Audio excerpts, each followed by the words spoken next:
Oh, you know what time it is. Come on, people. Come on, people. Come on, people. Come on, people. Sunday nights just aren't the same without this live stream. And you know what the live stream is?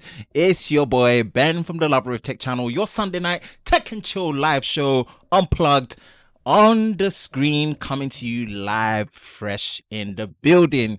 How are you all doing? Hope you guys are doing well. Hope you guys are safe during this time. Yes, sir. Yes, sir. Yes, sir. This is gonna be another good one, man. 3 solid topics, maybe some bonus topics if we got time, for your weekly dose of everything that's happening in the tech scene and also with cameras as well. So we're going to talk about it, we're going to get into it, we're going to make sure we are sounding good and we are feeling good and everyone is in the building. What's good, people? What's going on? Hope you guys are well.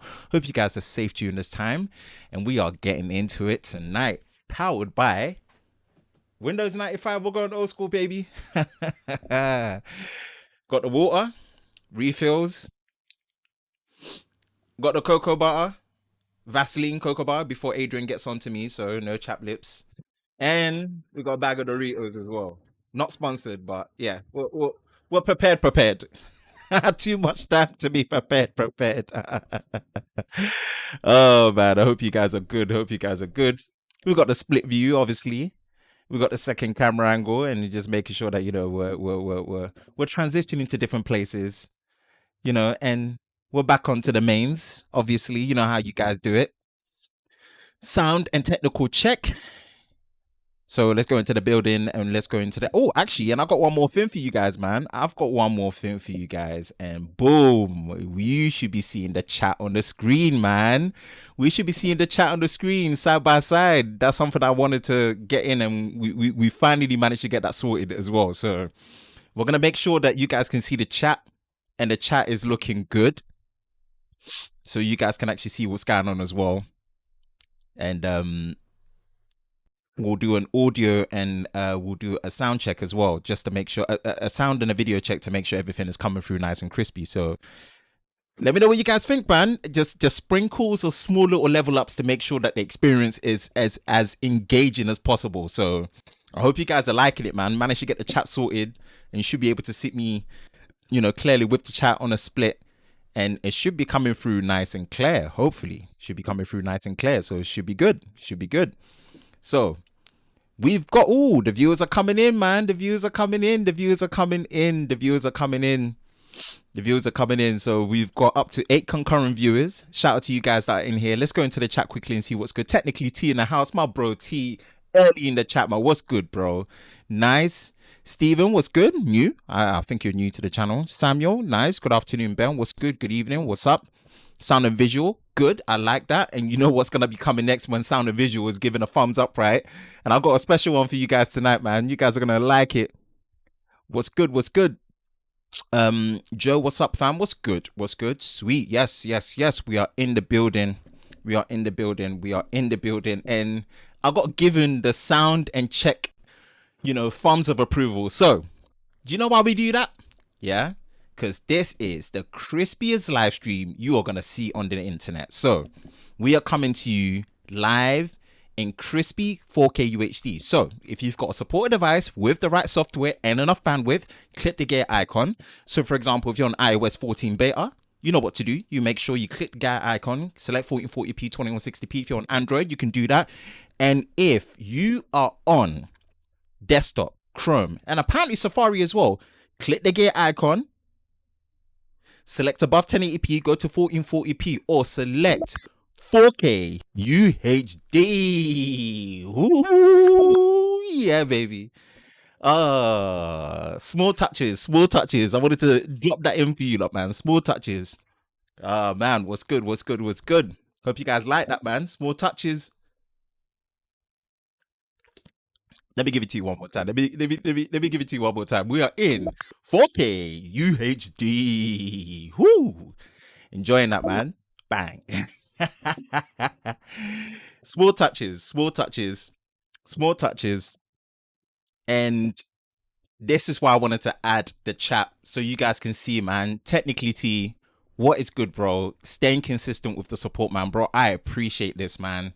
I appreciate this so much. Shout out to Technically T with the early super chat out of the gate before we even get down to it, man. Out of the gate. Thank you, bro, for the $10 super chat. I appreciate it big time, man. Super chats are welcome. They are open. I'm putting a lot of work to make sure that I give you guys the best in terms of sound quality, engagement, entertainment, and also the best video quality possible and topics that are relevant, and you guys will be engaged and involved in it. You will see it, man. So I'm making as much effort to make sure that you guys are seeing, you know, the best that you can get from time to time to time, man. So T, thank you for the super chat. I appreciate it, man. I appreciate it big time. So Craig Johnson, we got Craig Johnson in the house. Craig Jackson, sorry, my fault. Sending back the Note 20 Ultra Excellence battery is terrible. So you're not based in US then. So you're either UK or EU. So tasty and crispy. You know how we do, man. That's how we do. Tasty and crispy.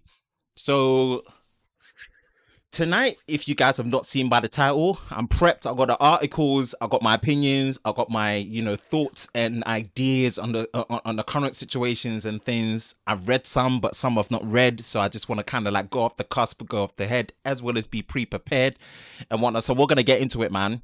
We are gonna get into it. We're gonna get into it nice and deep. And you guys have seen the titles that Epic versus Epic, oh, it's an epic battle, pun intended. Apple versus Epic Games, and the revival of the preservative fruit. Like Blackberry is basically a preserve now. Like that thing can't go off. They cannot go off. They cannot die. The return of Blackberry with a 5G keyboarded device in 2021, and camera topic. We are going to talk about the Red Komodo and my thoughts on it, even though it is an early beta product.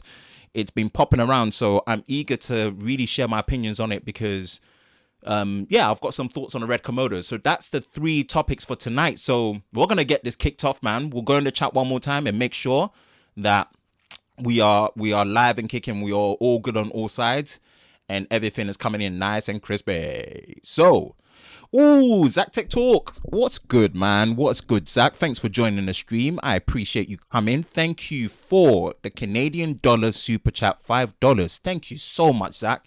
Thank you for coming through, honestly. Thank you for coming through. Thank you for coming through big time.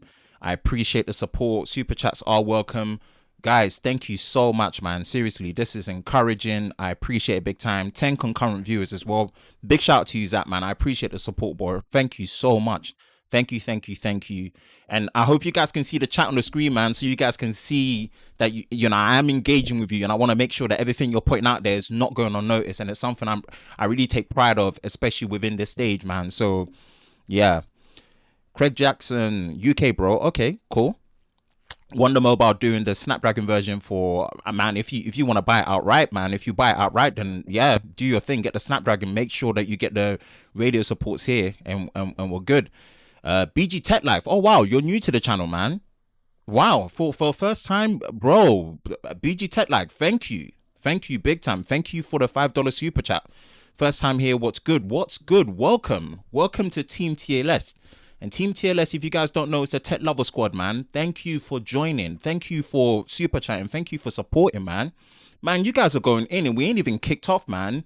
So I appreciate that, man. If you just joined, the topics are going to be there. We're going to go into Apple versus Epic, the epic battle that's there, pun intended. And the revival of the preservative fruit, Blackberry. They're preserved. They don't go off. And they're bringing a 5G keyboarded phone in 2021. Wow. And we're going to talk about cameras, the Red Komodo. Red's accessible cinema camera that they want to bring to the masses and to the industry. So we're going to talk about it because I've got some opinions on that as well. So, man, BG Tech Life, shout out for the super chat, man. Thank you. Footage is crisp. And the footage is crisp because you know what we're doing here, right?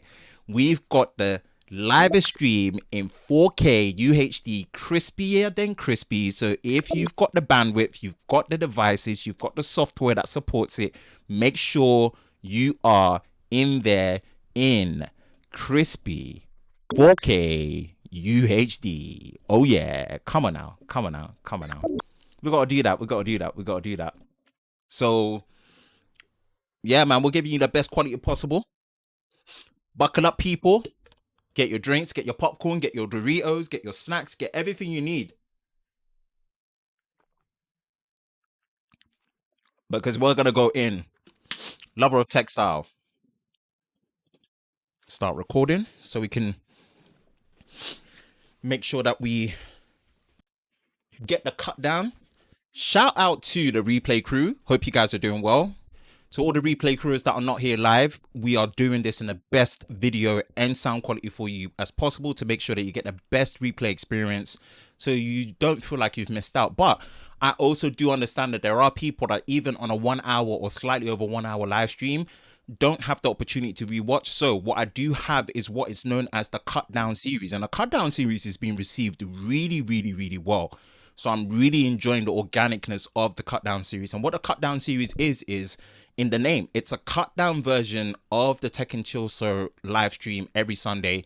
And what that does is each topic gets cut down and condensed into smaller bite-sized videos that usually get uploaded onto the channel Tuesdays, Thursdays, and Saturdays. So that for those people that didn't get to watch the stream be there live on a Sunday, like the great people in the chat right now, and the ones that couldn't replay it, which gets unlisted, but you can go back into the playlist and watch it, you're able to watch it as individual videos, bite down and cut down. And I've been really enjoying that, and I think it's been really received well. So shout out to the cut down series crew, shout out to the replay crew, and shout out to the live squad right now making it happen. You guys are the real champs, man. So I appreciate you guys. And we're gonna do the clip. Okay, make sure audio, sound, we're good. All right, one more row check. Just let me that crisp though. Of course, man. Of course. AK Uche Blackberry, some old T-Mobile days. Yeah. My man from Trapoya. What's good, bro? Thank you for joining in. Thank you for joining in. Hey, man, just wanted to pop in and say, hey, on holiday, but hope to stream goes well. Yes, Fox Tech, I still need to watch your Pixel Buds video, so I'll get around to watching. I'll drop you a comment as well, man. Thanks for stopping by. I like how the chat is there, you know. I can't lie still. I actually can't lie. I like how the chat is rolling through. Still. Yes, the man about tech, Viper in the house. What's good, Vipes? What is good, Vipes? What are you saying, man? What's good, Viper? What is good? What is really, really good? Okay, cool. So let's switch it up. And let's start this off. So we are going to talk about the epic battle, pun intended, between Epic Games, or let's say it this way, Apple versus Epic Games. And I think this is equally a straightforward discussion as well as a very, very complex situation that is being created out of what seems like nothing, but it seems like there's a statement piece that needs to be made. And I have a very, very fun analogy on how to describe this. And for the Marvels, and I'm saying for the Marvel guys will know what I'm talking about when I use this analogy. Yeah. So this is what the situation is. Epic really, really did a intentional boo-boo. They did an intentional boo-boo. And that intentional boo-boo has sparked a conversation that needs to be addressed ever since the birth of the original App Store back in 2008 with the second generation iPhone, i.e. the iPhone 3G, before the 3GS. And wow, oh wow, has it caused a stirring? So what we are going to do, we are going to look at an article to just kind of give a bit of groundwork of what the situation is and what really transpired and conspired and what the issue is with the situation of what's actually occurred. And with that's actually occurred, this is a very, very interesting battle. And it's a battle that honestly more favors Apple than it does Epic. But I think even with that, it could bring a change. And I think that is a statement piece enough of what they're trying to do. So let's get straight into it and see what we can do to deduce what is really going on here. So there's an article from The Verge that I've got pulled up. And yeah, we will dissect it the best that we can. Then I'll do my conclusion talking piece on what I think, what my opinions are on the situation, right? Because this is a very, very juicy situation. So as the title reads, Apple, as the title reads, Apple says Epic is putting the entire App Store model at risk, which is fair enough for Apple to say that. The emergency is entirely on Epic's own making. Okay. Apple has responded to Epic Games' antitrust lawsuit over its iOS App Store's policies. The filing asks a court not to temporarily reverse an App Store ban while the suit is going on, and it accuses Epic of disingenuously creating an emergency by accepting direct payments through Fortnite in violation of Apple's rules. In declaration to the court, Apple executive Phil Schiller, who wrote to Epic CEO Tim Sweeney, asked for a special deal with Epic only, would indefinitely change the way in which Epic offers apps on the Apple iOS platform. When Apple declined, Epic changed its policies to cut Apple out of the in-app purchases. Ooh, this is where it really kicked off. The in-app purchases cut-off model. Now the company urges Epic to ban its own responsibility.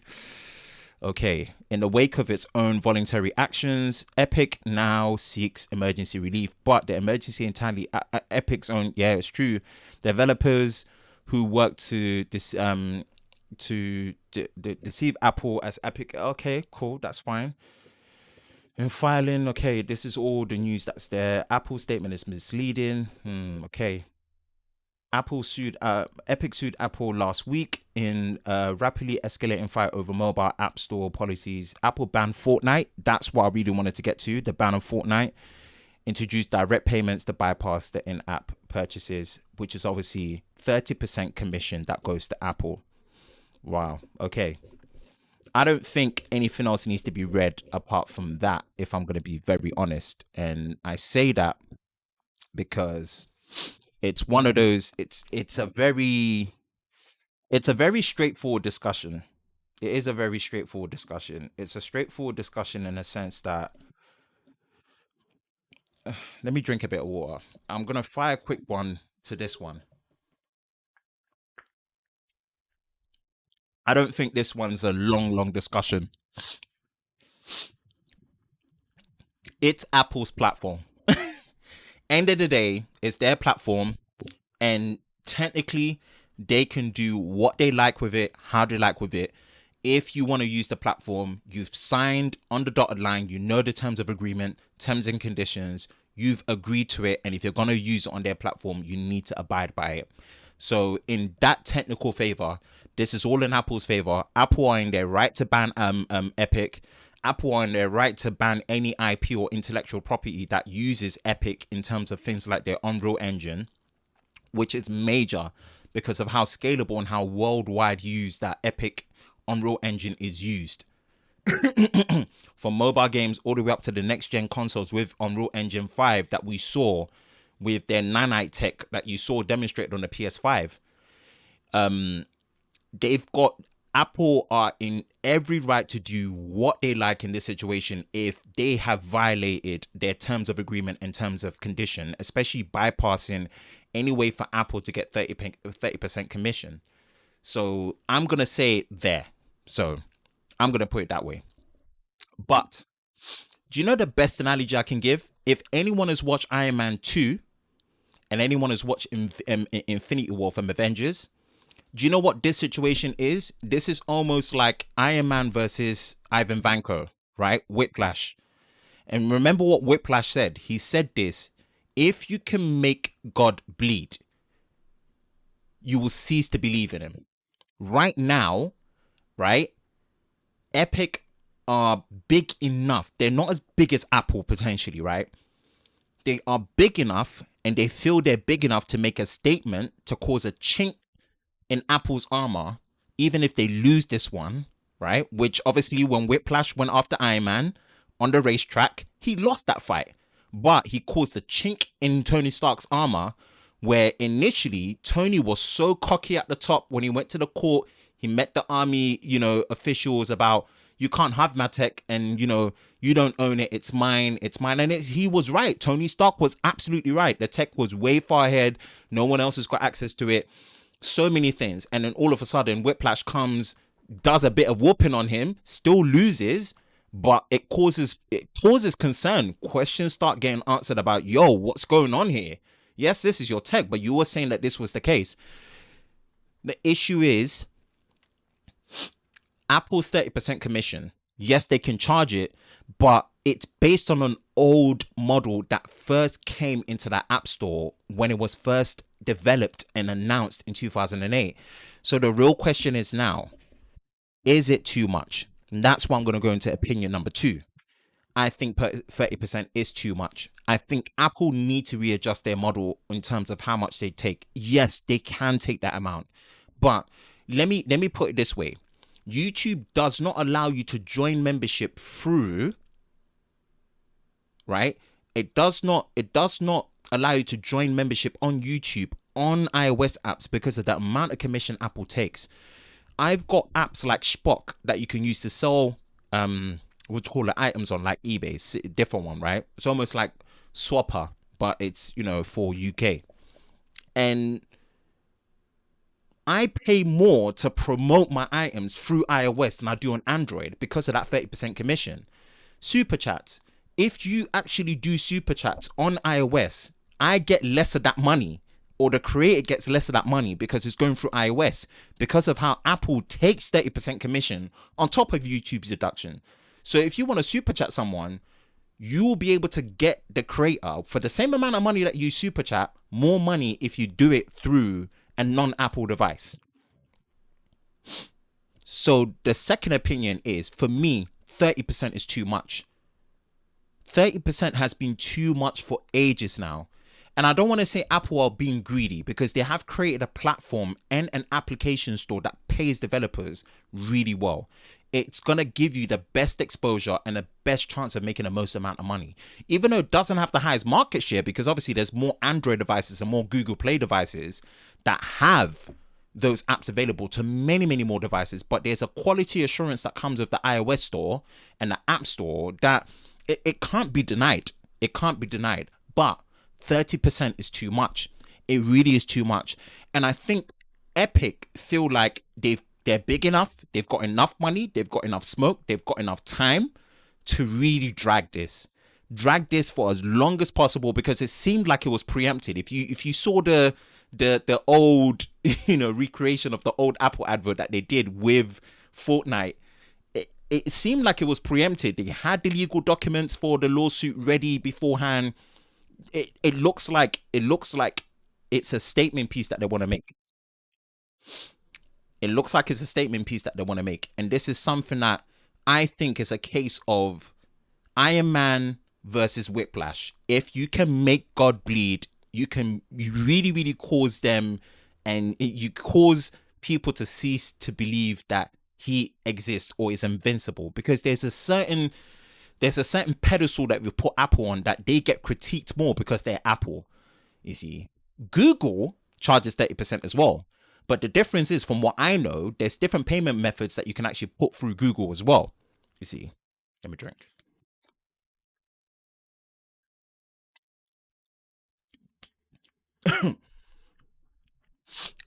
So what Apple want to do, they want to cause a chink in the armor of Apple. What Epic want to do is cause a chink in the armor for Apple to allow the conversation to happen, to spur a revolution to go against that 30%. And Epic feel like, as much as Epic do stuff that's distasteful as well, from their Epic Store, Epic Game Store on PC, to how they're behaving in general and how they're going about it and whatnot, which, you know, but maybe they might not be the right people, but at the same time, they feel like they've got enough clout, they've got enough capital, they've got enough time, they've got enough smoke, they've got enough attention with how historically big Epic Games have been in the past for the gaming industry, even till now, right? To drag this, to really make a statement, to get Apple to change. Part 3, and I'm going to round this up for this topic. What is the right percentage cut? That's the real question. What is the right percentage cut to seem reasonable? Because with Apple, to develop apps for Apple, even if it's a free app, which they will maintain and manage, you have to pay, I believe, $100 a year to be able to have licensing to actually develop on the Apple platform. So there's already that. Whether it's a free app or not, there's already that. And then 30% for everything that goes through their payment system. What I mean, everything. Only one payment system, and it has to go through Apple, everything. So what is the right percentage amount? Some are saying 5%, some are saying 10%, some are saying 20%, some are saying 25%. Some are probably even thinking, hey, the 30% is okay and it's justified for how great the App Store is, for the level of accessibility, the quality assurance that comes with it, and the fact that it's their platform so they can do what they like. But personally, I say it needs to swing somewhere between 15 to 20% for me personally. So, Iron Man versus Whiplash. Or, in this case, all that for a drop of blood, Thanos versus Iron Man.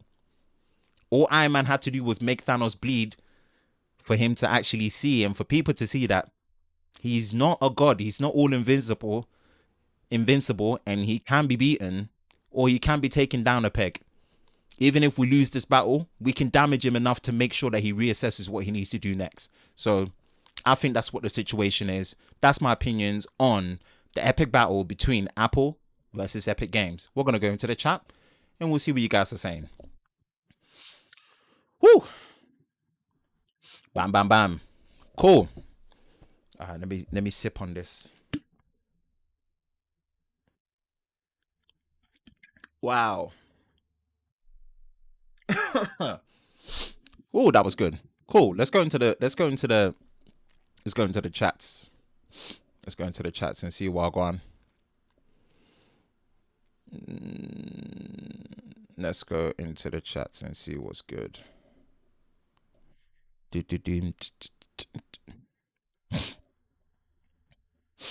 Okay, we are live and crispy, of course, man. Crispy 4K UHD. What's good? Saturday Night Tech Fights. Across the podcast. What's good, Sam and Mount? Good afternoon. What's good, Sam? Always miss the streams due to the time change. I believe it's 11 p.m. in the UK right now. Correct? No, it was 10 p.m. 10 p.m. is when we started. 10 p.m. is when you're looking at the old GMT time. So it's GMT +1 right now during summer, or BST, summer and British summertime. That's the time zone that we're in right now. GMT is the previous one. I don't know about Blackberry. You're going to know about Blackberry, man. We'll see. Crispy. Yes, man. What up, fam? What's good? What's good, Cam? A1 audio and video. You know how we do BG Tech Life. Man, we do it crispy 4K UHD with the best audio possible, man. That crisp though, you know it. The cut down series is brilliant. Kind of like the Joe Rogan clips. Yeah, I guess, or even later clips. You know, it guarantees a minimum of 3 videos every week, and I do it alongside my normal videos. So worst case scenario, you get 5 to 6 videos every week, guys. Because I aim to try and do 3 normal videos every week, and with 3 cut down videos, basically by Monday I've got 6 videos loaded up, and that means I don't have to do anything YouTube related until maybe Thursday or Friday, meaning my burnout meter gets reduced and my creative meter gets recharged. So it's a smart and efficient way that I've got it down. So Blackberry need to pay you for talking on this. Well, you never know. Stream is looking crispy as ever. Yeah, you know how we do. You know how we do it, man. I would like to swing on a Blackberry, but lots going on to the Duo. Yeah, I talked, man. My cut down video on the Duo did really well. Really well. It's still doing really well. I'm shocked. Have a great stream. Appreciate it, Gary. Thanks, man. They have enough money to take it to. Yeah, Epic have got more than enough money. They've got the money, the clout, the media attention, the recognition. However crude you think Fortnite is, they've got one of the most popular battle arena games that will really get their attention. This will take years. Yeah, Epic have got time. Epic make enough money from their Unreal Engine, their dedicated IP games. You know, they've got time. Epic Games have got time. Trust me, it's not an issue.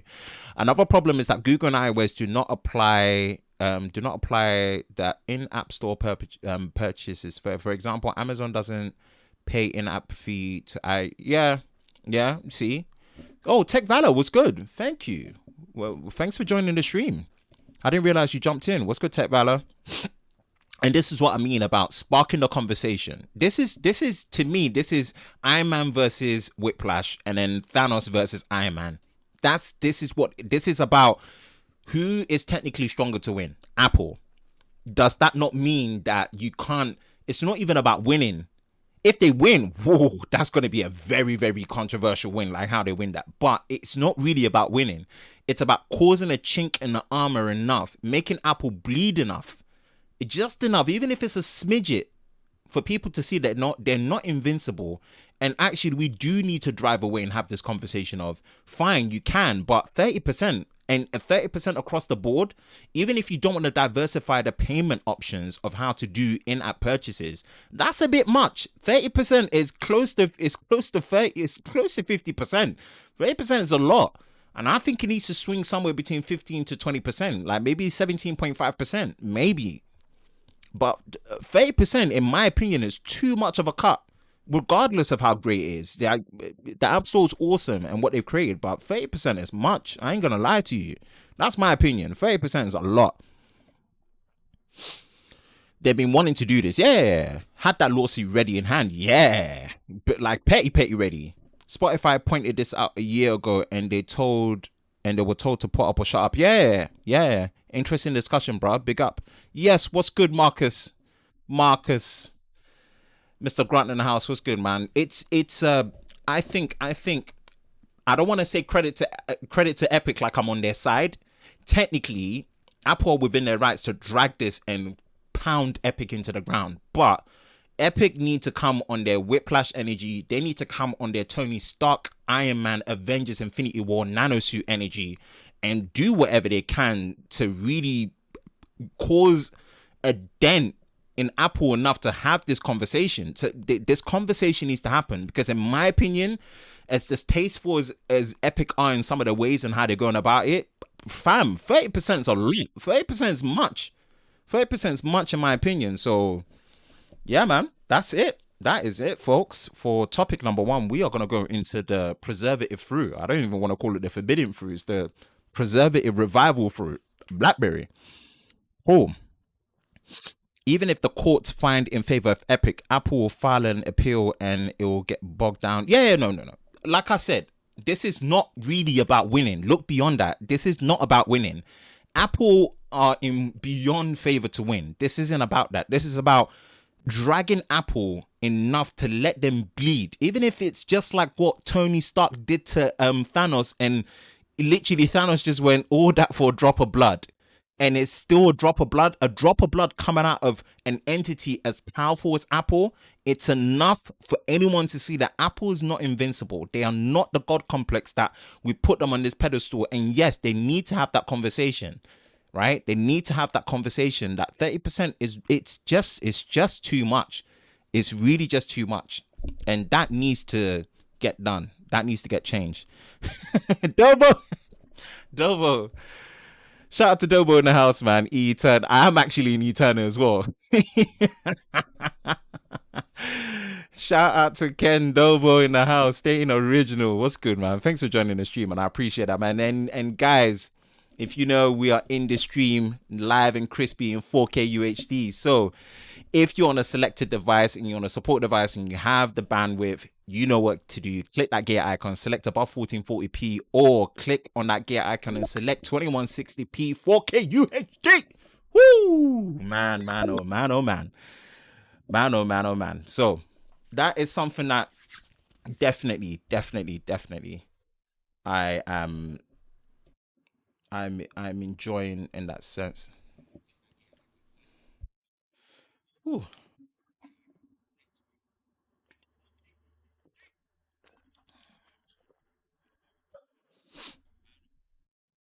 So I hope you guys are doing well and safe, and we are going to go into topic number 2.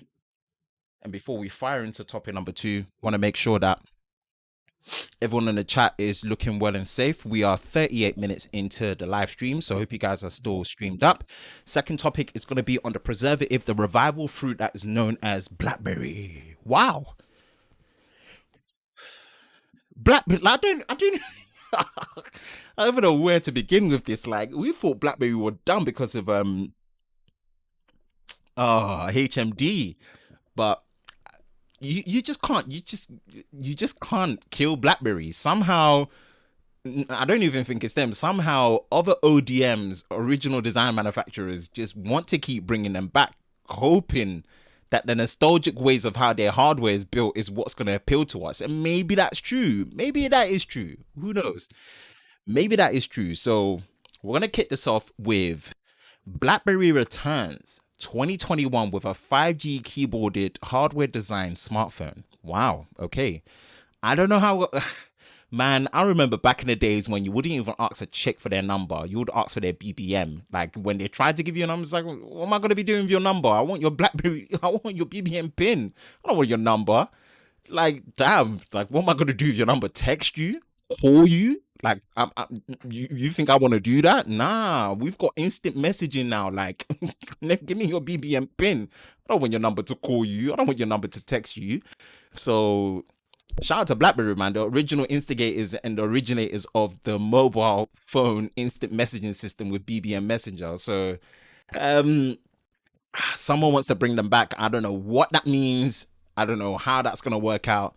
I don't know really what that's gonna entail, but we will get into it. We will get into it and see. Ah, this is so weird. 2020 is a year where I just don't know how to really digest it all, man. Everything's just weird. And seeing this seeing this, it's just different. It's different. It's a different vibe. I won't lie to you. It's a completely different vibe. And I guess BlackBerry's back. I guess BlackBerry's back. I guess they're back in some retrospect. I guess they're back. So we're gonna talk about it. We're gonna go into an article on The Verge and see what's good. The title even just kills me, man.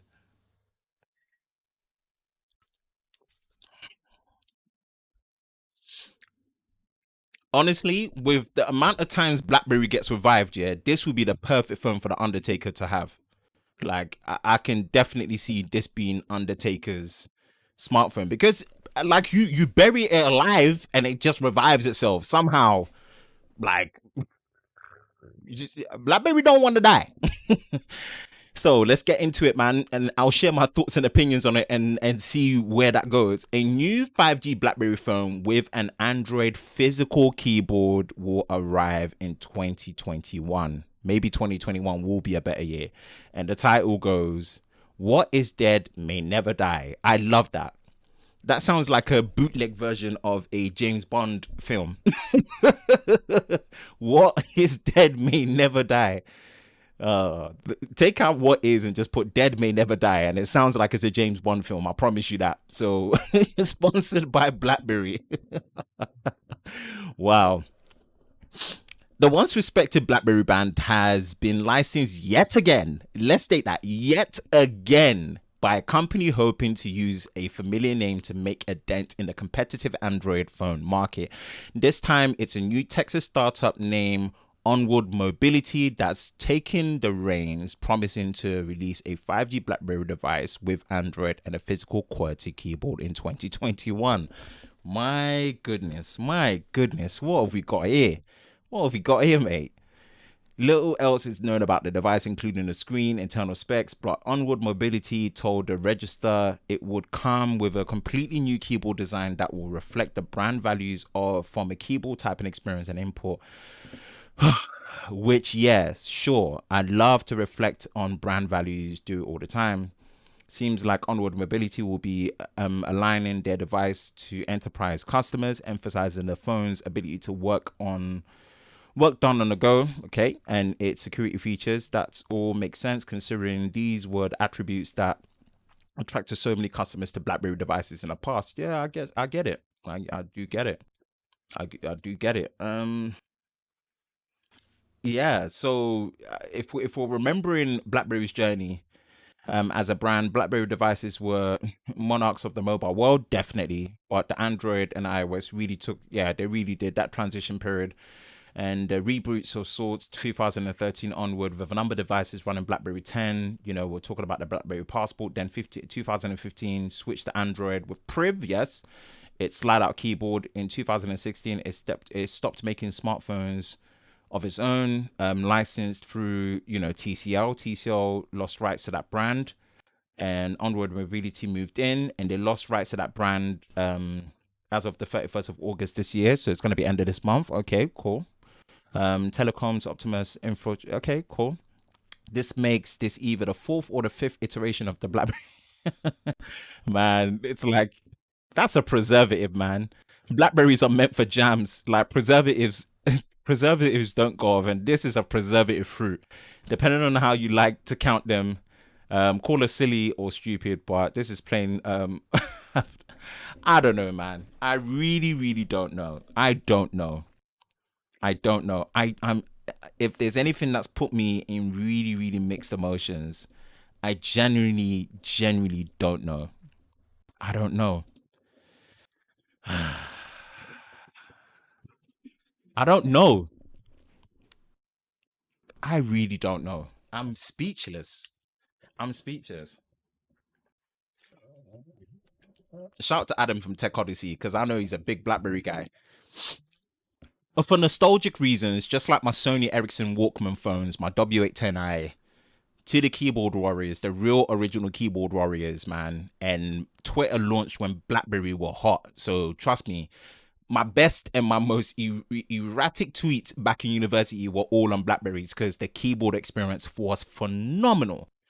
And I think with phones that have really stepped up their taptic or their haptic engine on their phones have really made it feel much, much more relevant of having a much more physical keyboard experience. The real folk and the I have to say the manufacturer that really started taking physical haptics seriously was Apple.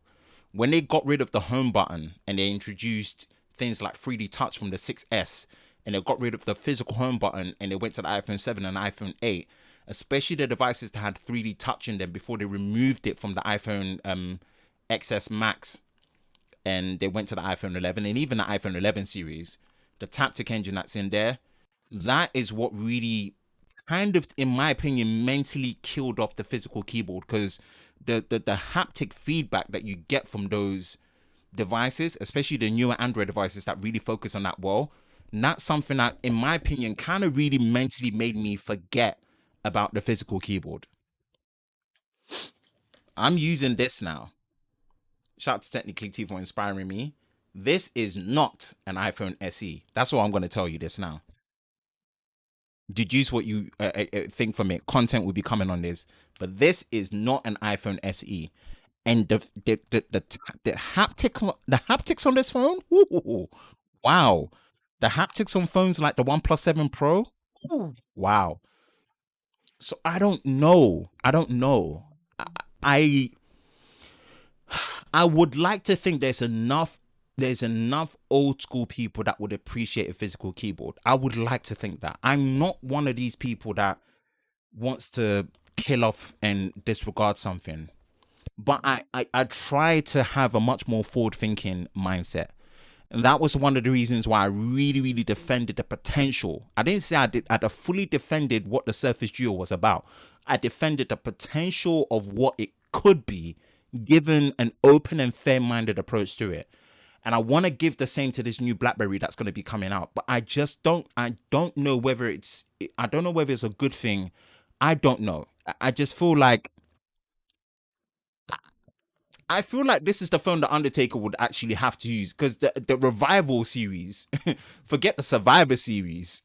This is the Revival series, and the Revival series of BlackBerry. It's almost going to be a meme, and I don't want this brand to be seen as a meme because I really think they really solidified what the mobile industry is right now.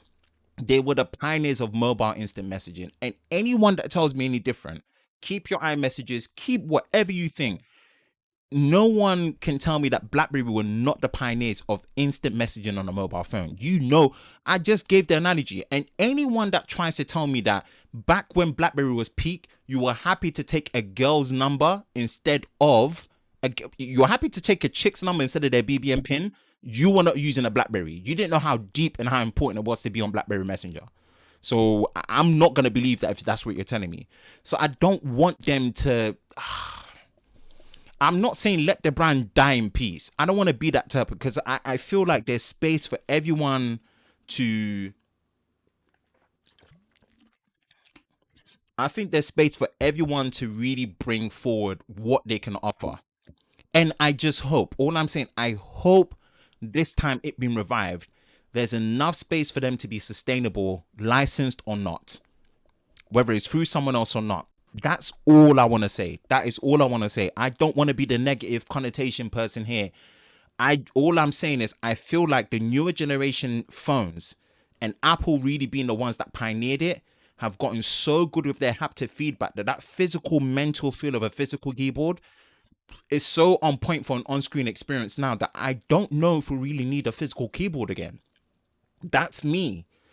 And I feel sad saying that, because by muscle memory, I know how awesome having a physical keyboard is. But I agree with Steve Jobs with that progression of having an all-screen experience and a keyboard that can appear and disappear. And now with amazing haptic feedbacks, with bigger displays on these newer smartphones, I just don't know. I really don't know. So that's kind of my thoughts on it. Let's see what they're going to offer. Maybe it will be a Snapdragon 775, because obviously the 765 is what we have here for their kind of entry level or budget offering of a 5G system on a chip. And obviously the 865 and 865 Plus being the higher ones. Maybe it's going to be a Snapdragon 775 for next year. That's what they're going to use to bring into a 5G keyboarded Blackberry phone. Who knows, man? That's my thoughts on the revival and the comeback of the Blackberry series through this new Onward mobility company that's based in America. So we're gonna go into the chat and let me know what you guys think and what your thoughts and your opinions are on that. Oh man, crazy times, crazy times. All right, let's go back into the comments. Let's go back into the comments and see what's good. Blackberry is using more times than LB in a tech for. Oh, come, bruh. Let LB live. Nah, you lot, yeah. Let LB live in it. If you're bringing negative energy at this rate, my popcorn is coming in Christmas. I want to at least make sure it comes in 2020. So, Mike, your negative energy, yeah, against LB, better stop it, because I don't want LB to cancel me. Like, I want that popcorn. So don't do me dirty like that, bro. Don't do me dirty like that. Across the pond, Sam and Matt, Blackberry. Blackberry, the undead of OEMs. Seriously, they are the Walking Dead of OEMs. They are literally the Walking Dead. Is crazy. What's good, Ben? Yes, Bionic Scoop. The TBS Bionic Scoop. What's good, man? I just want to see the torch brought back. Yeah, let's see. The new Blackberry will win if they have a dedicated number row. Oh, okay. Tech Valor. Man, the women in tech here, they think differently to us man them, I'll tell you that now. I like that. You know what? Cool. Well, it could be the revival with a number row. How about that? Okay, all right. Okay. Shout out to Ben for the camera help, man. Anytime. I want to talk cameras next anyway, man. Anytime. I'm one of them. I'm Mr. Keyboard. Okay. Oh, easy computer solution. Yo, what's good, man? Man, you guys have been going in with the super chats tonight. Thank you very much. Easy, man. Thank you so much for joining, man. I always appreciate, man. Easy being one of the bigger guys, man. I appreciate you coming through, man. Thanks for showing support. What up, peeps? What's good, Easy, man? Thank you for the super chat. Thank you for the $5 super chat. I appreciate that, man. I appreciate that, honestly. Much blessings. Thank you. Seriously, thank you so much, man. Thank you for real. I really enjoyed using a physical keyboard on the Key 2. The Key 2 was a fantastic communication and had a proper handy security features. And yeah, this is why I don't want to be the narcissistic person that says, oh, we don't need it and this, that. I kind of want to give a fair mental scope, right? Because by muscle memory, that physical keyboard experience, if you couldn't vouch for how good the BlackBerry keyboards were, you never used the BlackBerry, period. I don't remember, bar some of their other early Storm phones. I don't remember anyone using a Blackberry keyboard and not enjoying the Blackberry keyboard experience on a mobile phone. And it made how you conversated with people with the introduction of Blackberry Messenger so much more fun. No one can tell me that. It made tweeting more fun. It made that way of talking so much fun, to the point when I mentally cannot erase that experience out of me. I can't. And it's only come, and I'm saying it's only come to this point now where phones that have had really, really upgraded haptic engines have really, really, with their haptics, improved to the point where mentally it's made it much easier for me to forget the days of physical keyboards where I'm like, so I, I, I, I really hope there's space for that. I just hope there's space for that.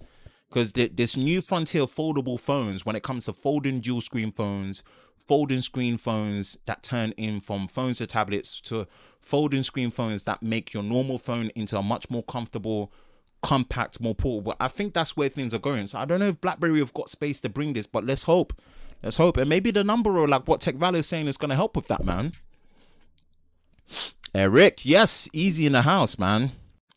There have been for years rocking the peers, put the suckers up for fear. Sorry about the go flow. I feel that. Yo. Easy in the house. Yes, sir. Keyboard phone, a run for consumer peeps. Easy. Yes. Oh no, I'm Team BB. All of us at heart, man. The real ones are Team BB from day. Refill. Reload. Let me refill that drink.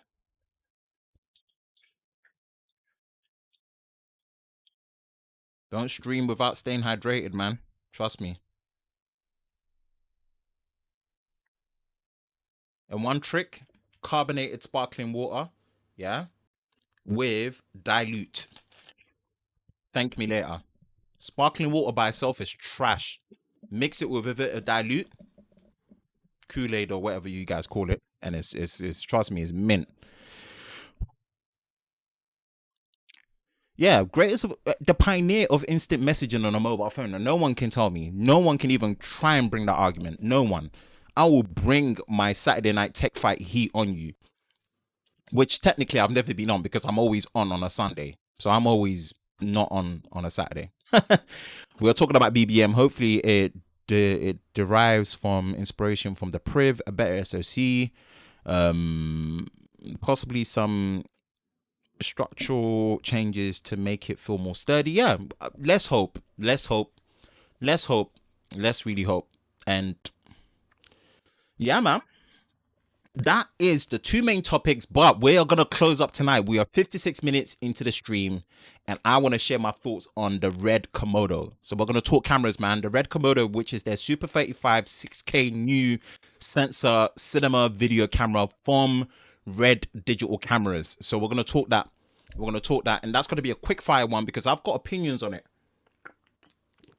There's videos that are popping up, but I don't have the full specs because the full white paper specs are not there yet because it's officially not a camera that is out yet. So we're going to talk about the Red Komodo.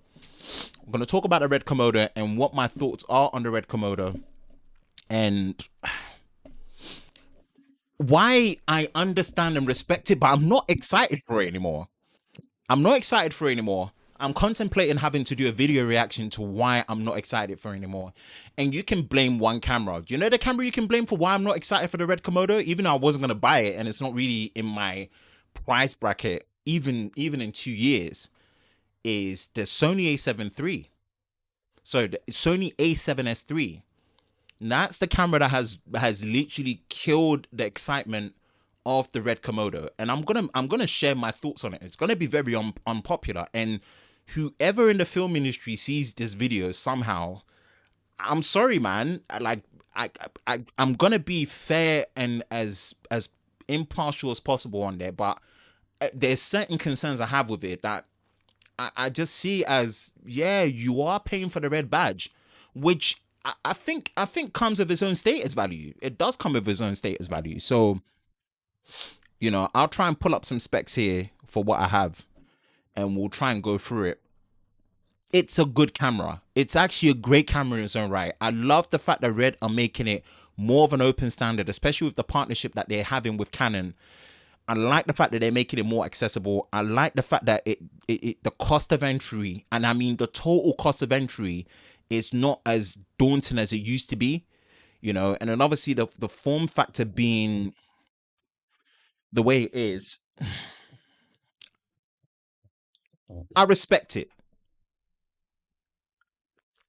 But what Sony have been able to do, Sony have really created something that really eats into a lot of cinema cameras, dedicated cinema cameras. And just with the backup option of being able to take photos on the A7S III as well, makes it a nice touch. I'll try and make this as structurally quick as possible. Yeah, I'm gonna make this as quick as possible and really really try and share my thoughts and opinions on it and be fair. I want to be fair to Red here, so I don't want to kill the vibe and say don't get it. It doesn't make any sense to get it. It makes sense to get it, but it makes even less sense to get it now, especially with what Sony have done with the A7S III, right? So what we know so far, and there are videos that are popping up. Even Marquez put a video out. You know, all the beta testers that are getting their custom ones. Yeah. So it is a super 35mm APS-C, pretty much 6K sensor. We don't know the full dimensions of it yet. It's small. It's a cube shaped size, you know, device when it comes to the body itself. It's using what is known as a global shutter. And I know I don't want to get into the technicals of it yet, but a global shutter is a really, really advanced shutter that really allows a high level sensor readout and a shutter speed readout that really captures the moment. And if you know anything about rolling shutter, that is one thing that plagues lower end cameras, right? We're talking about global shutter is something that really, really, if you look at here, spend a lot of time with the Red user focusing on a global shutter mode, and it's rightly so. This could be a huge step forward for the camera market. Red claims that the Komodo can switch between global shutter and rolling shutter modes in addition to this. And I kid you not, no rolling shutter in fast-paced situation, pan whips and whatnot. It's a big deal. It's a big deal. So this is the first thing that sets it apart. One. But I've got a counter argument to it. Next is internal Red Code R3D RAW recording. And this one is huge. This one is huge because it looks like you can pretty much record internal 16-bit RAW. And anyone that knows, apart from Cinema DNG, RAW from Red with their Red Code R3D RAW codec, near enough is pretty much kind of like a gold standard next to Airy. It's a gold standard because it is a complete RAW workflow. You can change all the parameters after recording. We're talking about, you know, color temperature, white balance, ice. Like, you can change everything. It records everything. There aren't weird limitations. So if you compare it to the other RAW formats, Blackmagic RAW still has some limitations, regardless of how great and how well optimized that RAW format is, especially with the different compressions that you can actually record in. ProRes RAW does not allow you to change white balance. So ProRes RAW, in effect, even discovering all the limitations of it, is effectively more like a very souped up log profile that really allows you to have great shadow and highlight recovery, but you can't really do much else apart from that. So Red Code RAW internally, yeah, that's the next one. That is the next one. Canon's RF mount. So obviously this is very future compatible and future proof for all the RF lenses that are going to be coming out for the cinema series, as well as their full frame and the Super 35. And the RF mount is very adaptable to other mounts as well. So obviously you can go to EF, and they're recommending you use the EF adapter. And then obviously the great thing is that they do have like a EF to RF ND filter adapter that they can use. So that's something that is very clever for them to, and it's the first, even ahead of Canon themselves, it's the first cinema camera to have an RF mount.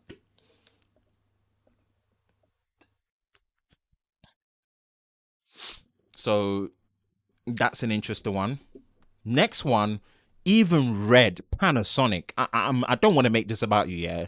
Even Red are incorporating a first generation attempt of a face detection autofocus system. Like, seriously, So this is another good look. This is another good look. Now, storage media. It's using CFast 2.0, so it's not using red mini mags. Which, if you know about how expensive red mini mags are, I'm telling you this now, red mini mags are expensive. Just under a terabyte for a red mini mag, you're looking about close to £2,000, excluding VAT, as says here. Red mini mags are expensive.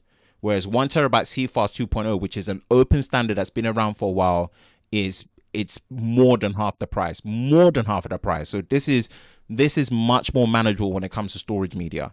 And you're using Canon BP batteries, 2 of them. Again, another open standard. And apparently there are, you know, affordable ways of having to actually change that BP battery slot into V-mount, which obviously V-mount is even better. And you've got an integrated touchscreen at the top to make it easier to go through and whatnot. And this is touted to be around somewhere around £6,000 to £7,000, right? Let's scroll down and let's look at some of the outputs when it comes to the Komodo specs. So this is what we have here. It's a 6K sensor, 6144 by 3240. It's using a global shutter. Full sensor readout will give you 6K at 40 frames a second, or you go into the widescreen 2.41 by 1 aspect ratio and you can get up to 50 frames a second, 4K 60, 120 frames a second at 2K. It's got a 12G SDI serial digital interface output that can do 2160p at 60 frames a second. It records R3D red code raw files internally, 3.5mm headphone jack and microphone jack, no XLR imports, CFast cards, not dual. That's another penalty that I wanted to get to. Wireless video module, and you've got the touchscreen display, face detection, autofocus, Canon RF mount. That's the size. It's light and heavy. It's a cube shape. And if you're comparing the Komodo to the rest of the lineup, you're looking at, you know, the Monstro 8K VistaVision full frame, and that's a sports car for just the brain. And the Komodo, like I said, it's approximately around £6,000. So everything about this camera screams what I like the most. And what I mean about what I like the most from a camera is, let me hydrate and we're gonna fire this and that's done.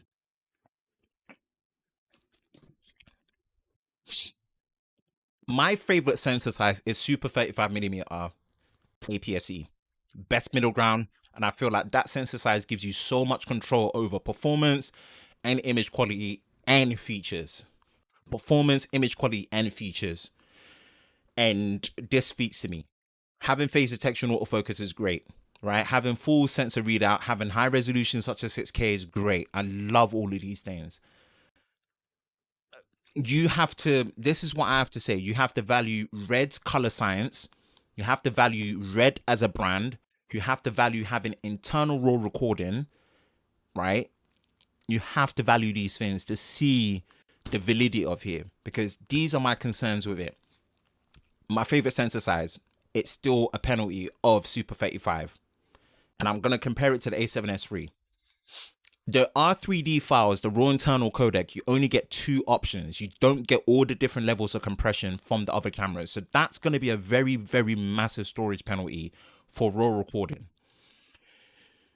When you shoot in RAW in all the other frame rates and all the other lower resolutions, like when you go down to 4K, 2K, it crops heavy. The reason why it crops heavy is that it needs to do a 1-to-1 exact horizontal and also vertical readout of the sensor size, right? So it's doing 1-to-1 readout and it's not pixel binning, so that it's, you know, so it's just a 1-to-1 readout and it's not oversampling, because it takes a lot of processing power. But the fact that it can't do that, you're going to be stuck having to really shoot at those high resolutions all the time to get the full sensor readout.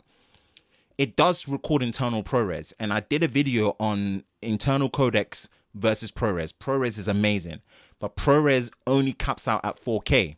You lose out on the 6K. That's another thing as well. So then what are you paying for not being able to utilize that full resolution sensor? Yeah. As a camera that costs that much to not have dual media slots, miss me with that. I'm sorry. At that price, form factor or not having dual media at that price, yeah, that's a big no go. Maybe in the cinema world, it's not really a problem, but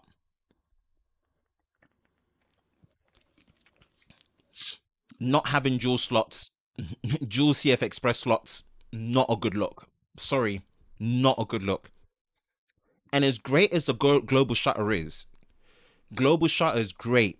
It's awesome, but we compare it to the Sony A7S III, full frame, 12 megapixels, low light beast, and it hasn't got any rolling shutter. And effectively, you've got as good as dynamic range that you're gonna get. You've got dual card slots that support SD as well as the newer CF Express Type A slots as well.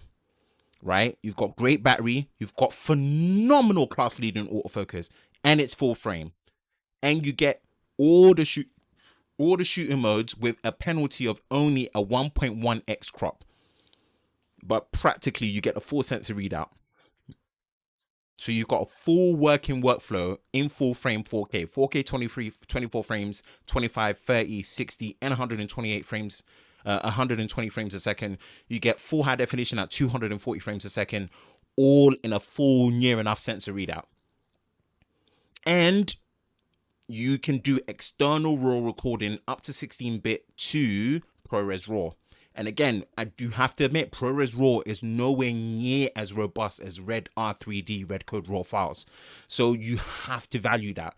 You have to value that because the cost of entry of a Sony A7S III with something like an Atomos Ninja V altogether will cost you way less with a lens than what you would buy the Red Komodo for.